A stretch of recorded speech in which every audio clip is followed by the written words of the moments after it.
Donc moi, je suis diplômée de l'ENSAE et de Sciences Po. J'ai démarré en fait ma carrière professionnelle dans le service public au sein d'une entreprise en charge de la gestion de la dette de la sécurité sociale, où j'avais une double casquette d'opérationnel de marché en fait, en charge de la gestion de la dette sur les marchés, et aussi de modélisateur en charge de la gestion actif-passif.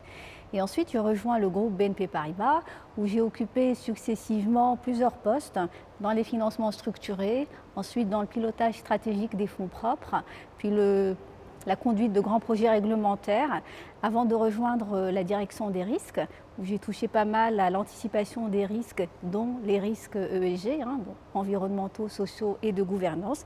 Et puis j'ai fini par atterrir dans le bain de la data et de l'IA. Voilà. Donc globalement, j'ai un parcours qui est assez diversifié en fait et qui a plutôt pas mal mixé des postes très opérationnels terre à terre et des postes davantage orientés pilotage stratégique, mais avec quand même une constante, c'est que j'ai souvent occupé des créations de postes, donc beaucoup de défrichage et de construction.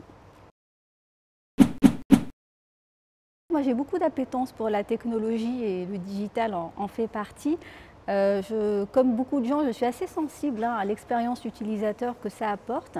Et au-delà de ça, je trouve que c'est quand même un outil absolument fantastique pour accéder au savoir, à la connaissance et aussi pour collaborer de façon beaucoup plus simple qu'on pouvait le faire dans le passé. Et finalement, c'est un peu ces qualités-là que je retrouve aussi dans le milieu professionnel. Donc vraiment, ces attributs peuvent complètement faire du sens dans un milieu professionnel. Et j'ajouterais à ça que pour moi, c'est vraiment une des clés de l'efficacité opérationnelle.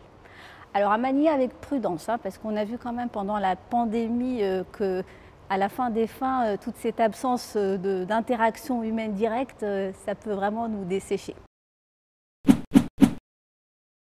Alors je dirais qu'il y a une première famille d'obstacles qui sont un peu ceux qu'on se crée nous-mêmes. Donc à titre personnel, clairement, j'ai passé un certain temps sans revendiquer d'augmentation de salaire, sans être à la poursuite proactive d'opportunités d'évolution.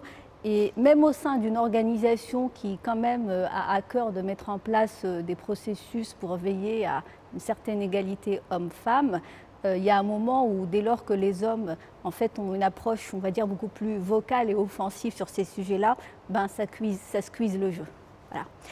Voilà.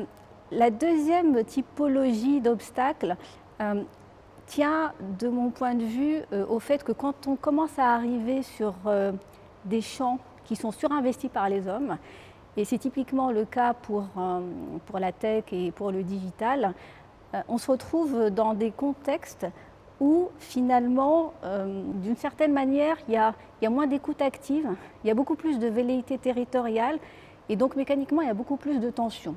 Et je trouve que c'est vraiment un effort continu de garder du recul par rapport à ça, pour conserver vraiment ce qui caractérise quelque part ce qui fait un peu le leadership féminin. Et la troisième difficulté, c'est précisément ce leadership féminin. Moi, mon sentiment, c'est que les femmes ont un peu tendance, en tout cas c'est mon cas, de vraiment asseoir leur leadership sur leur socle de compétences. Donc quelque part, de faire un peu de la crédibilité un préalable au fait de vouloir occuper certains postes ou certaines responsabilités. Voilà. Et je trouve que souvent les hommes ne s'embarrassent pas de ce préalable. Alors oui, pour le coup, j'en suis vraiment convaincue pour trois raisons. Bon, la première, c'est que tout simplement, aujourd'hui, on constate que le digital fait partie des secteurs où il y a un déficit de ressources absolument énorme par rapport à la demande. Et c'est vrai sur toute la chaîne de valeur, depuis les postes les plus simples comme le UX jusqu'aux compétences les plus sophistiquées, par exemple autour de l'intelligence artificielle.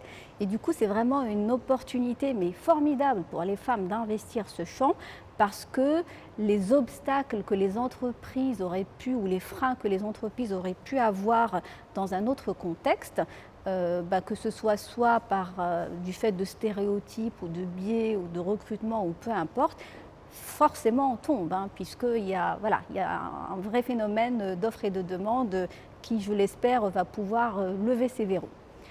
Le deuxième facteur, c'est lié à la flexibilité que ça apporte en termes d'outils de travail. Et je trouve que, bon, on a eu la démonstration avec la pandémie, que quelque part, c'est un des domaines où il y a vraiment moyen de trouver des équilibres entre vie professionnelle et vie personnelle absolument extraordinaire.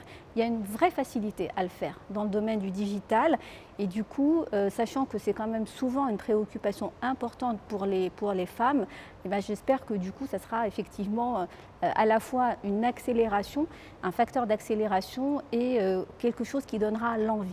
Donc une vraie opportunité. Voilà. Et la troisième raison, c'est que à la fin des fins, il faut se rappeler que le numérique, c'est beaucoup des recommandations, hein, des choix, des décisions dictées par des datas et des algorithmes.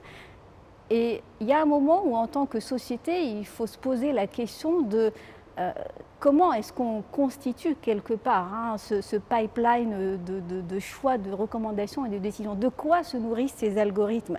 Et on sait qu'ils se nourrissent de toutes les données qui transpirent de nos comportements, que nos comportements sont eux-mêmes extrêmement stéréotypés et biaisés.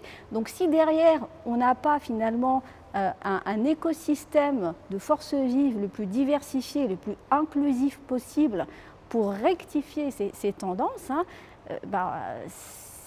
voilà, ça peut être vraiment désastreux en termes de la société qu'on est en train de construire. Moi, je pense qu'une première étape, c'est vraiment de libérer la parole.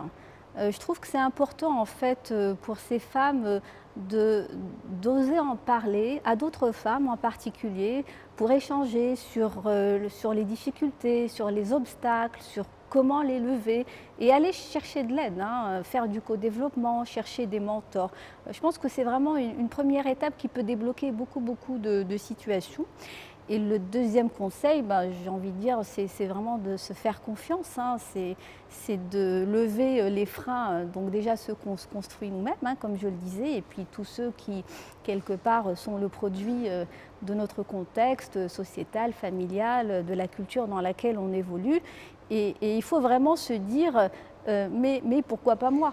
Hein, et il faut saisir toutes les opportunités possibles en se disant qu'elles sont complètement accessibles et que les compétences techniques n'ont pas de genre. Hein. Je veux dire, tout le monde peut les développer, hein, tous et toutes. Voilà, donc il faut juste oser et ensuite persévérer.